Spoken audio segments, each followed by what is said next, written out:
ശങ്കരാചാര്യർക്ക് ഈ സർവജ്ഞപീഠം കയറണമെങ്കിൽ എല്ലാ അറിവും വേണം. അദ്ദേഹത്തിന് ഈ ലൈംഗിക അറിവില്ല. അപ്പോൾ അതും കൂടെ കിട്ടാൻ വേണ്ടി അദ്ദേഹം ശരീരം ഒരു ശിഷ്യനെ ഏൽപ്പിച്ചിട്ട് ആസ്ട്രൽ ബോഡിയിൽ മരിച്ച ഒരു രാജാവിൻ്റെ ദേഹത്ത് കയറിയെന്നും അങ്ങനെ സെക്സ് അനുഭവിച്ചിട്ട് തിരിച്ചു വന്നെന്നും പിന്നെ അദ്ദേഹം സർവജ്ഞപീഠം കയറിയെന്നൊക്കെയാണ് കഥ. ഇത് ശങ്കരാചാര്യർക്ക് ഇങ്ങനെ സെക്സ് ചെയ്ത് ആ അറിവും കൂടെ കിട്ടേണ്ട ആവശ്യമുണ്ടെന്ന് എനിക്ക് തോന്നുന്നു. സത്യമാണെങ്കിൽ അത് വലിയൊരു ക്രൈമായി മാറാനുള്ള സാധ്യതയില്ലേ? ശരിയാണ്, ക്രൈമാണ് ആകാനും സാധ്യതയുണ്ട്. ഇപ്പോൾ ഞാൻ ആസ്ട്രൽ പ്രൊജക്ഷൻ ചെയ്യുകയാണെന്ന് ഇരിക്കട്ടെ, എന്തായിരിക്കും എനിക്കുണ്ടാകുന്ന ഒരു ഫീലിംഗ്? എന്തായിരിക്കും? മരണഭയം വരെ ഉണ്ടാകാം. എന്നുവെച്ചാൽ എൻ്റെ ശരീരം എൻ്റെ ദേഹത്തിൽ നിന്ന് മാറി മറ്റൊരു സ്ഥലത്ത് നിൽക്കുന്നത് എനിക്ക് കാണാൻ സാധിക്കുന്ന ഒരു അവസ്ഥയിലേക്കല്ലേ ഞാൻ പോകുന്നത്?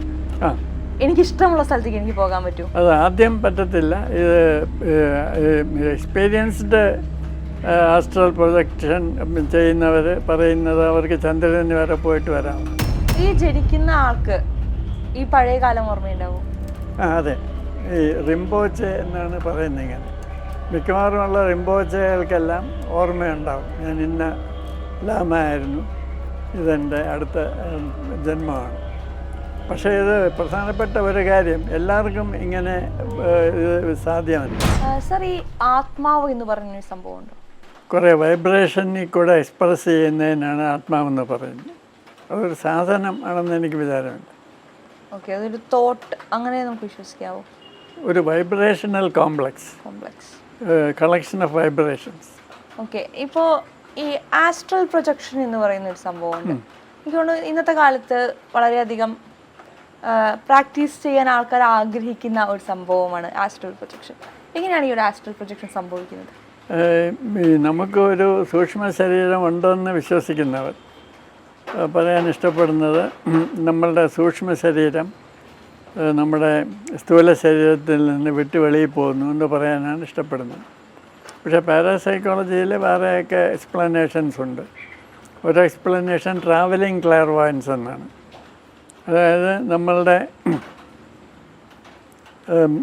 ദൂരെയുള്ള സംഭവങ്ങൾ ഇവിടെ നിന്ന് കാണാനുള്ള കഴിവുകൊണ്ട് നമ്മളിങ്ങനെ വെളിയിലുള്ള കാഴ്ചകൾ കാണുന്നു. ഒരു വേറൊരു എക്സ്പ്ലനേഷനുണ്ട്. എങ്ങനെയാണ് ഒരു ആസ്ട്രൽ പ്രൊജക്ഷൻ നമുക്ക് പ്രാക്ടീസ് ചെയ്യാൻ സാധിക്കുന്നത്? പിന്നെ ഒരുപാട് മെത്തേഡ്സ് പറയുന്നുണ്ട്. അത് അഡ്വൈസബിൾ ആണോ? അത്ര അഡ്വൈസബിൾ അല്ലെന്നാണ് എൻ്റെ അഭിപ്രായം. അതെന്തുകൊണ്ടാണ്? കാരണം ഇങ്ങനെയൊക്കെ പ്രാക്ടീസ് ചെയ്യുന്നവർ പലതരത്തിലുള്ള പ്രശ്നങ്ങളിൽ പോയി വീഴുന്നതായിട്ടാണ് കാണുന്നത്. എന്തൊക്കെ തരത്തിലുള്ള പ്രശ്നങ്ങളാണെന്ന് പറയാമോ? ഏറ്റവും പ്രധാനമായിട്ടുള്ളത് പേടിയാണ്. ഇങ്ങനെ ഈ സ്വന്തം ശരീരം ഇങ്ങനെ കിടക്കുന്നത് കാണുന്നത് തന്നെ ചിലർക്ക് ഷോക്കുണ്ടാക്കും. ചിലർ പെട്ടെന്ന് അവർക്ക് മനസ്സിലാകും, അയ്യോ ഞാൻ ശ്വാസം വലിക്കുന്നില്ലല്ലോ. അപ്പം അതൊരു പാനിക് അറ്റാക്ക് ഉണ്ടാക്കിയെന്ന് വരാം. ഈ പാനിക് അറ്റാക്ക് അപ്പോൾ നമ്മുടെ ശരീരത്തെ ബാധിക്കും? പാനിക് അറ്റാക്ക് നല്ല കാര്യമല്ല. നമ്മുടെ ഹൃദയമിടിപ്പ് കൂടും, നമ്മുടെ തല ചുറ്റും. പാനിക് അറ്റാക്ക് ഉണ്ടാകാൻ തുടങ്ങിക്കഴിഞ്ഞാൽ പിന്നെ അത് റിപ്പീറ്റ് ചെയ്യാം. ചെറിയ സ്റ്റിമുലസ് മതി. ചെറിയ പ്രശ്നങ്ങൾ വരുമ്പോഴൊക്കെ ഈ പാനിക് അറ്റാക്ക് ഉണ്ടാകുന്നത്. ബോഡി ആ രീതിയിൽ ട്യൂൺഡാകാം. ഇങ്ങനെയുള്ള പല പ്രശ്നങ്ങളുണ്ടാകാം. ഇപ്പോൾ ഞാൻ ആസ്ട്രൽ പ്രൊജക്ഷൻ ചെയ്യുകയാണെന്ന് ഇരിക്കട്ടെ, എന്തായിരിക്കും എനിക്കുണ്ടാകുന്ന ഒരു ഫീലിംഗ്? എന്തായിരിക്കും? മരണഭയം വരെ ഉണ്ടാകാം. എന്നുവെച്ചാൽ എൻ്റെ ശരീരം എൻ്റെ ദേഹത്തിൽ നിന്ന് മാറി മറ്റൊരു സ്ഥലത്ത് നിൽക്കുന്നത് എനിക്ക് കാണാൻ സാധിക്കുന്ന ഒരു അവസ്ഥയിലേക്കല്ലേ ഞാൻ പോകുന്നത്?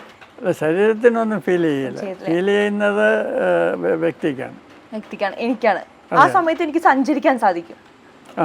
എനിക്കിഷ്ടമുള്ള സ്ഥലത്തേക്ക് എനിക്ക് പോകാൻ പറ്റും. അത് ആദ്യം പറ്റത്തില്ല. ഇത് എക്സ്പീരിയൻസ്ഡ് ആസ്ട്രൽ പ്രൊജക്ഷൻ ചെയ്യുന്നവർ പറയുന്നത് അവർക്ക് ചന്ദ്രന് വരെ പോയിട്ട് വരാമെന്നാണ്. ചന്ദ്രനിലോ മാർസിലോ ഒക്കെ പോയിട്ട് വരാം എന്നൊക്കെ അവർ വിചാരിക്കുന്നു. സർ, അങ്ങനെയാണെങ്കിൽ ഈ ശങ്കരാചാര്യർ ആസ്ട്രൽ പ്രൊജക്ഷൻ ചെയ്ത് ശരീരം പിടിഞ്ഞ് പോയി എന്ന് പറയുന്ന ഒരു കഥ നമ്മൾ കേട്ടിട്ടുണ്ട്. അത് സത്യമാണോ? അത് എനിക്കങ്ങനെ അറിയാം. അങ്ങനെ ഒരു കഥയുണ്ട്. പക്ഷേ എനിക്കത് വിശ്വാസം തോന്നുന്നില്ല. കാരണം ശങ്കരാചാര്യർക്ക് ഈ സർവജ്ഞപീഠം കയറണമെങ്കിൽ എല്ലാ അറിവും വേണം. അദ്ദേഹത്തിന് ഈ ലൈംഗിക അറിവില്ല. അപ്പോൾ അതും കൂടെ കിട്ടാൻ വേണ്ടി അദ്ദേഹം സന്യാസി ആയിരുന്നുകൊണ്ട് സ്വന്തം ശരീരത്തിലിരുന്ന് ഇങ്ങനെ സംഭവം ചെയ്യുന്നത് ശരിയല്ല. അതുകൊണ്ട് അദ്ദേഹം ശരീരം ഒരു ശിഷ്യനെ ഏൽപ്പിച്ചിട്ട് ആസ്ട്രൽ ബോഡിയിൽ മരിച്ച ഒരു രാജാവിൻ്റെ ദേഹത്ത് കയറിയെന്നും അങ്ങനെ സെക്സ് അനുഭവിച്ചിട്ട് തിരിച്ചു വന്നെന്നും പിന്നെ അദ്ദേഹം സർവജ്ഞ പീഠം കയറിയെന്നൊക്കെയാണ് കഥ. ഇത് ശങ്കരാചാര്യർക്ക് ഇങ്ങനെ സെക്സ് ചെയ്ത് ആ അറിവും കൂടെ കിട്ടേണ്ട ആവശ്യമുണ്ടെന്ന് എനിക്ക് തോന്നുന്നില്ല. അപ്പോൾ ഇതൊരു കെട്ടുകഥയാകാനാണ് സാധ്യത. സത്യമാണെങ്കിൽ അത് വലിയൊരു ക്രൈമായി മാറാനുള്ള സാധ്യതയില്ലേ? ശരിയാണ്, ക്രൈമാണ് ആകാനും സാധ്യതയുണ്ട്.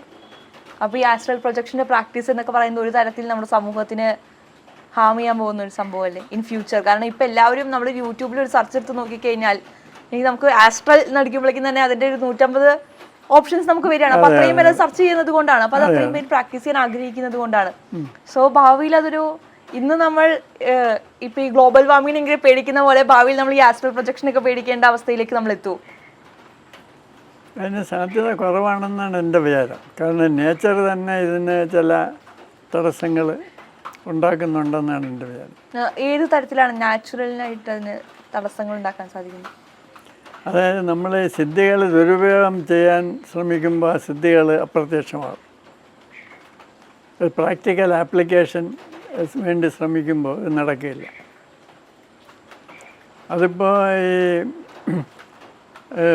അമേരിക്കയിൽ തന്നെ ഒരുപാട് ഗവൺമെൻറ് തന്നെ സ്പോൺസർ ചെയ്ത് പാരാസൈക്കോളജി ഗവേഷണങ്ങളൊക്കെ നടന്നിട്ടുണ്ട്. സ്റ്റാർഗേറ്റ് പ്രോജക്റ്റ് എന്നൊക്കെ പറഞ്ഞു. അത് സ്പൈയിങ്ങിന് വേണ്ടി റിമോട്ട് വ്യൂയിങ്ങിനൊക്കെ ആളുകളെ ട്രെയിൻ ചെയ്തെടുക്കുക. അപ്പോൾ ഇവരെല്ലാം ഇനീഷ്യലായിട്ട് കുറേ സക്സസ്സൊക്കെ കിട്ടി, അതിൻ്റെയൊക്കെ റെക്കോർഡ്സ് ഉണ്ട്. പക്ഷേ ഇത് കൂടുതലായിട്ട് പ്രായോഗികമായിട്ട് ഉപയോഗിക്കാൻ തുടങ്ങുമ്പോൾ ഇവരുടെയൊക്കെ സിദ്ധികൾ ഇല്ലാതാവുകയാണ്.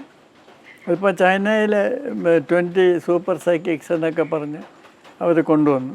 പക്ഷെ ഇപ്പോൾ ഒന്നും കേൾക്കുന്നില്ല. അപ്പോൾ ഇതൊക്കെ ദുരുപയോഗം ചെയ്യുമ്പോൾ അത് സ്വയം ഇല്ലാതാവുകയാണ്. ഇപ്പോൾ ഞങ്ങളുടെ ചാനലിൽ ഒരു കുഞ്ഞിൻ്റെ ഇൻ്റർവ്യൂ എടുത്തിട്ടുണ്ട്. ഞാനല്ല, എൻ്റെ കുളീഗാണ് എടുത്തത്.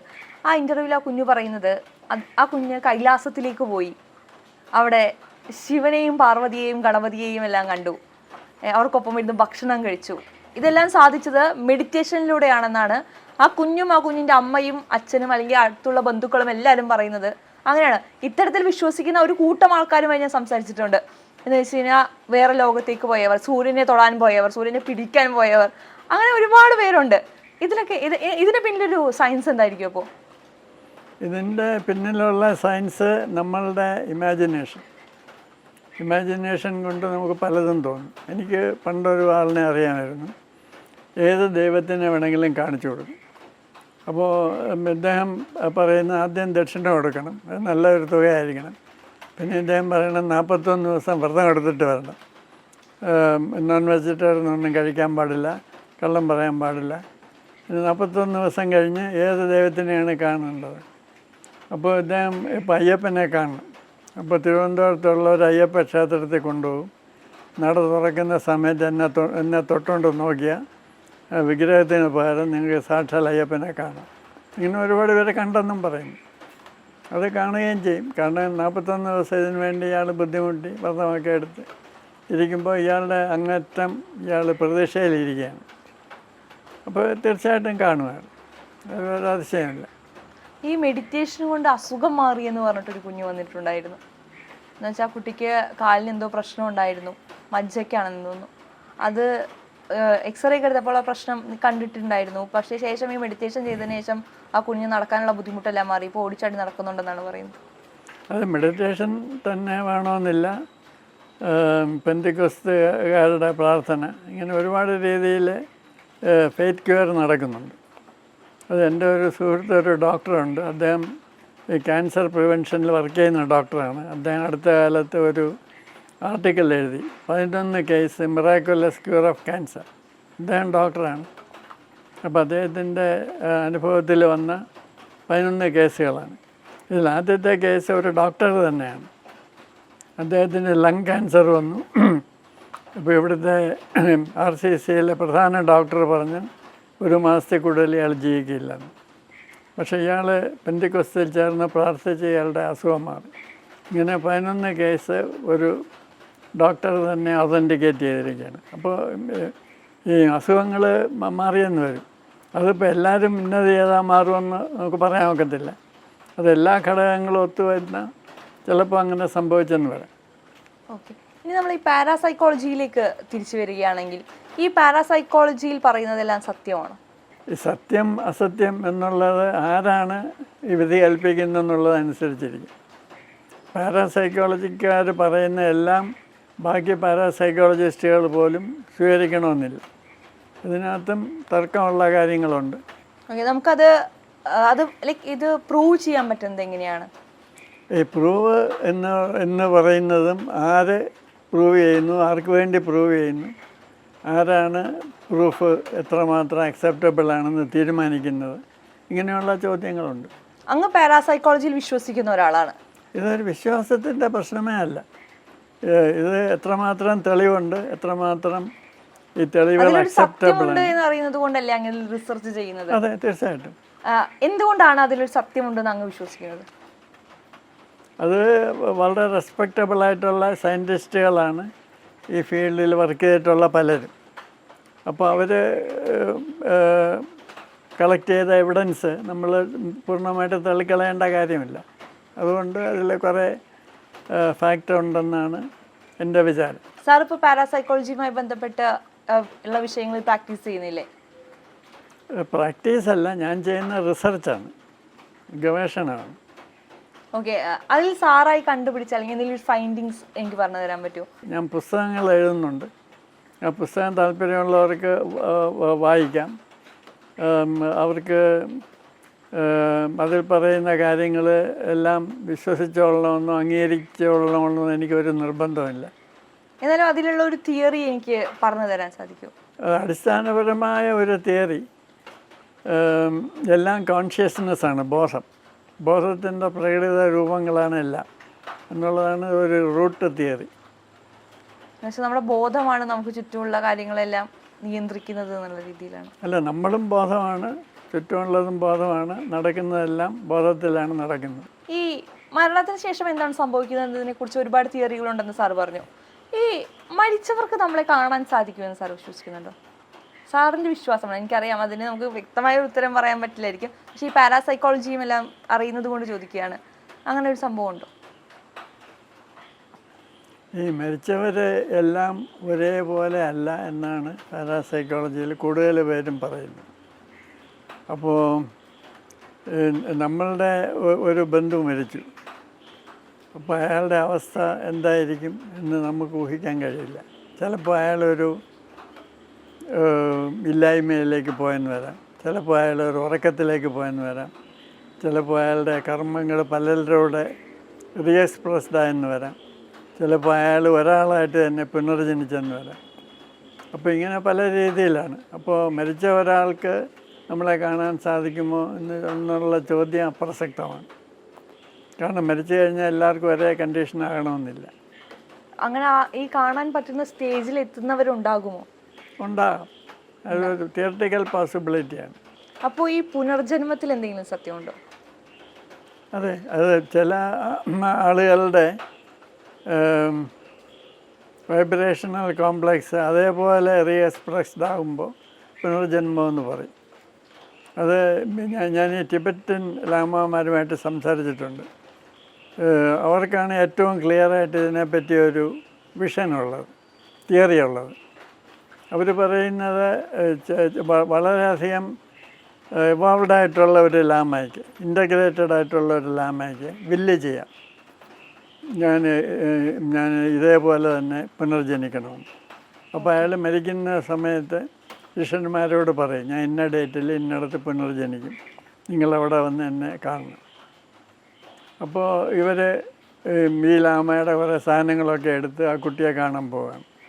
അങ്ങനെ ശരിക്കും അവർ ജനിക്കുകയും ചെയ്യുക? അങ്ങനെ ജനിക്കുമെന്നാണ് അവർ പറയുന്നത്. അങ്ങനെ ഒരുപാട് കേസുകളുണ്ട്. ഈ ജനിക്കുന്ന ആൾക്ക് ഈ പഴയ കാലം ഓർമ്മയുണ്ടാവും? അതെ, ഈ റിംപോച്ചെ എന്നാണ് പറയുന്നത്. ഇങ്ങനെ മിക്കവാറുമുള്ള റിംപോച്ചകൾക്കെല്ലാം ഓർമ്മയുണ്ടാവും, ഞാൻ ഇന്ന ലാമ ആയിരുന്നു, ഇതെൻ്റെ അടുത്ത ജന്മമാണ്. പക്ഷേ ഇത് പ്രധാനപ്പെട്ട ഒരു കാര്യം, എല്ലാവർക്കും ഇങ്ങനെ ഇത് സാധ്യമല്ല. വളരെ ഇൻ്റഗ്രേറ്റഡ് ആയിട്ടുള്ള എവോൾവ്ഡ് ആയിട്ടുള്ള ലാമാമാർക്ക് മാത്രമേ ഇങ്ങനെ അടുത്ത ജന്മം വില്ല് ചെയ്യാൻ സാധിക്കുകയുള്ളൂ. പക്ഷേ ചില ലാമാമാർ മരിച്ചു കഴിഞ്ഞാൽ അതുപോലെ ഒരു പുനർജന്മം ഉണ്ടാകണമെന്നില്ല. അവരുടെ കർമ്മം പലരിൽ കൂടെ ആയിരിക്കാം എക്സ്പ്രസ്ഡ് ആകുന്നത്. അപ്പോൾ ഈ ലാമ എന്നുള്ള കാറ്റഗറി മാറ്റി വെച്ച് സാധാരണ മനുഷ്യനിലേക്ക് വരുമ്പോൾ എങ്ങനെയായിരിക്കും? അല്ല, ഇതൊരു ലാമാമാരുടെ കാര്യം ഞാൻ പറഞ്ഞത് ഇത് എങ്ങനെയൊക്കെ സംഭവിക്കാം പഠിക്കുന്നത് കൊണ്ടായിരിക്കാം ഇത്രയും വ്യക്തമായി. അല്ല, അത് തന്നെയാണ് നമുക്കുമൊക്കെ, അത് തന്നെ ആയിരിക്കാം നമുക്കൊക്കെ സംഭവിക്കുന്നത്. ഇപ്പോൾ ശില്പ വളരെ ഇൻ്റഗ്രേറ്റഡ് ആയിട്ടുള്ള ഒരു പേഴ്സൺ ആണെങ്കിൽ ശില്പയ്ക്ക് വില്ല് ചെയ്യാം, ഞാൻ അടുത്ത ജന്മത്തിൽ ഇന്ന സ്ഥലത്ത് ജനിക്കണം, ഇന്ന രൂപത്തിൽ ജനിക്കണം. അപ്പോൾ അതുപോലെ സംഭവിച്ചെന്ന് വരാം. നേരെ മറിച്ച് ഇപ്പോൾ ഞാൻ അത്ര ഇൻ്റഗ്രേറ്റഡ് അല്ലെങ്കിൽ ഞാൻ മരിച്ചു കഴിഞ്ഞാൽ എൻ്റെ കർമ്മങ്ങൾ പലരും കൂടെ എക്സ്പ്രസ്ഡ് ആകുമായിരിക്കാം. അപ്പോൾ എനിക്കങ്ങനെ ഒരു പുനർജന്മം ഉണ്ടായില്ലെന്ന് വരാം.